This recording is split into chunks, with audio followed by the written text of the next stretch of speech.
The Burmese Prime Minister, General Ne Win, arrives at Lydda to begin a 10-day official visit to the State of Israel. There to greet him at the airport is Prime Minister David Ben-Gurion. Also present was a delegation of Burmese students and wives here for a year's study.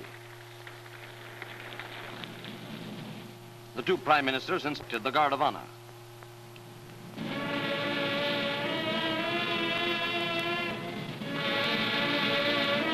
Leaving Lydda, he begins a whirlwind tour of the country.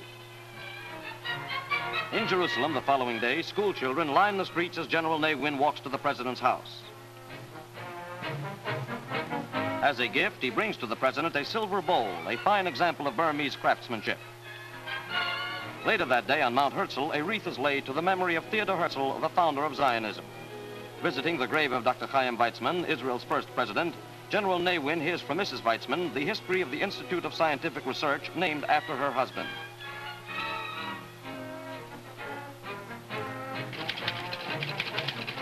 Israel's scientific development and its application to local problems were points of special interest. The Burmese Prime Minister dispenses with public ceremonies and concentrates on a thorough study of Israel's settlement program. At Kiryat Gat, center of a new development region in the south, General Win speaks with the settlers. Of particular interest to him was the plan they have to overcome their water shortage with a series of artificial dams designed to catch the winter rainfall.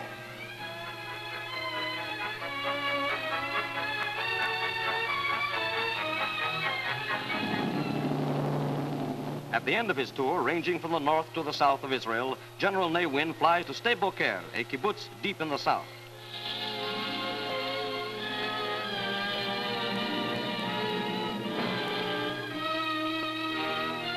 Here at Sde Boker, of which Prime Minister Ben-Gurion is a member, the two national leaders hold their final talks.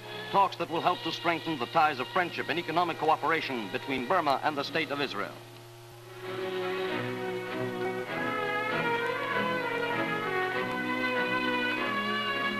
For the first time in its 116 years, the triennial convention of Bnei Brith takes place in Jerusalem.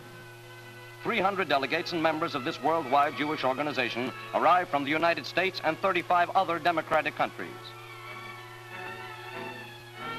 Their badge, the menorah, Jewish symbol of eternal light and official emblem of the State of Israel.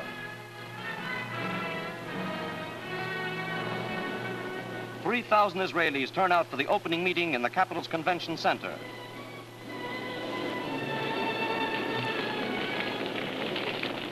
President Ben Zvi, coming to offer greetings, receives a standing ovation.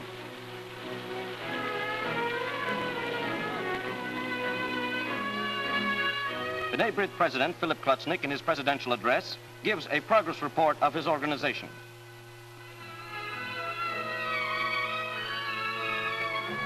To President Ben Zvi, he hands a jeweled menorah badge, and a moment later, the delegates hear the head of the state as he congratulates them on their work. Language problems are overcome by a system of instantaneous translation of the Hebrew into French and into English. Very restrained, of course.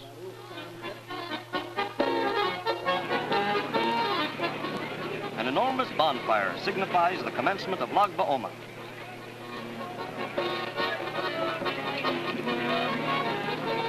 What visitor can resist joining the dancing youngsters?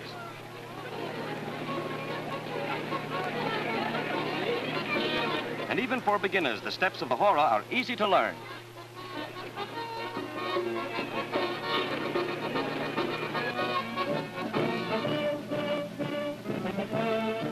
The state garden party, held in the grounds of the new Knesset rising to the west of Jerusalem, is a chance for everyone to see and meet a cross-section of Israel's colorful population.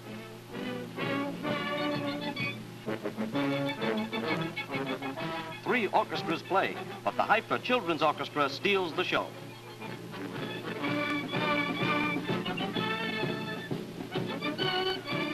Mr. and Mrs. Ben Zvi greet their guests, who then wander through a garden full of summer flowers.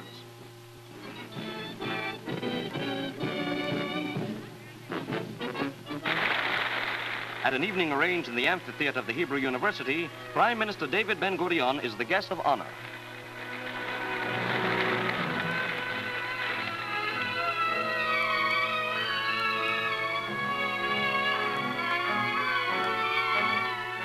Chairman Philip Klotznik, introducing him, calls him one of the great prophets of our day.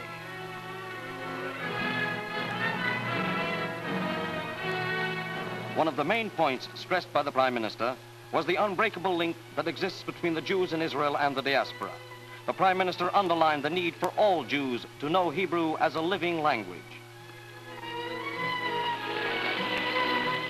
To Philip Klotznik, retiring head of Bnei Brith, he presents a silver chalice. And from the organization itself, Mr. Klotznik receives an ancient Sefer Torah, scroll of the law.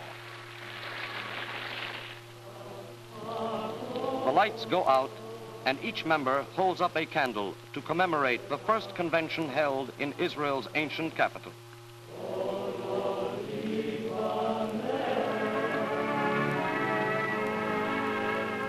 Ending the convention on a solemn note, they gather in the Martyrs' Forest, planting saplings in memory of the 6 million Jews who died in Hitler's Holocaust.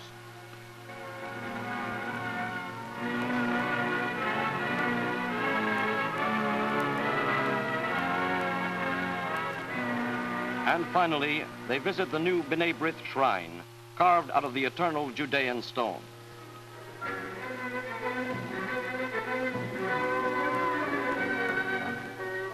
At Meron, in the hills of Safed, the annual Lag BaOmer ceremonies take place. 50,000 Israel citizens make the pilgrimage. Lag BaOmer is one of the 2 days between Passover and Shavuot on which marriages may take place. And all over Israel, young people line up to take their vows. Tinker, tailor, soldier, sailor, and still the couples come.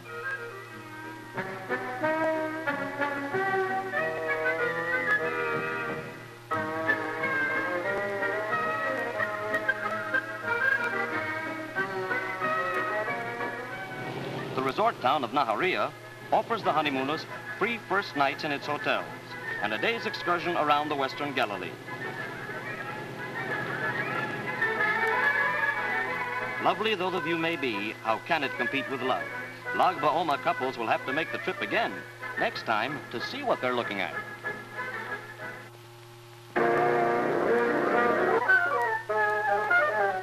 On a hill to the north of Tel Aviv, a round green building houses one of the finest glass collections in the world. Built of glazed tiles, the Haaretz Mueuem was opened in June. Dr. Walter Moses, whose life work this invaluable personal collection represents, willed it at his death to the Tel Aviv municipality.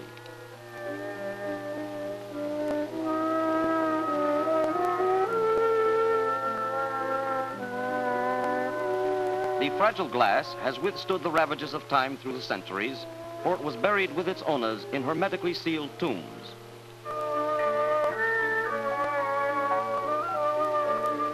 The ancient glass is divided into 4 main periods: Phoenician, Roman, Hellenistic, and Byzantine. This 2,000-year-old vase carries the signature of the maker. Enion made this. Rich Sidonian ladies owned these perfume bottles. Later, the Romans developed blown glass to the point of mass production, and it was put to household uses.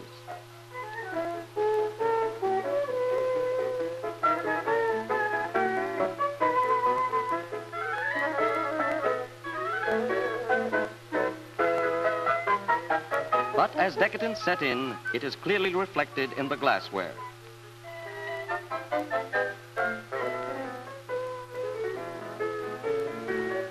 Grape bottles, date bottles, and dancing women. The daily life of that period can be seen in the design.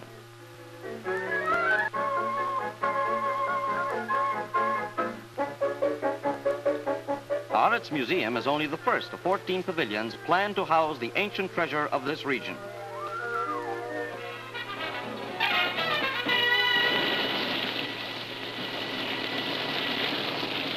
At Sachne in the Jezreel Valley, the Government Tourist Development Corporation has changed an overgrown pool into a landscape picnic paradise.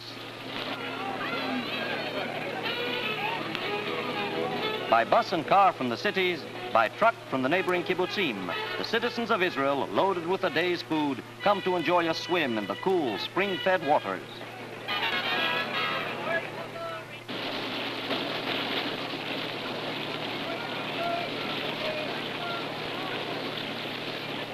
The new waterfalls add to the fun, and the full-grown trees brought especially to the site add to the comfort and beauty of Sachne.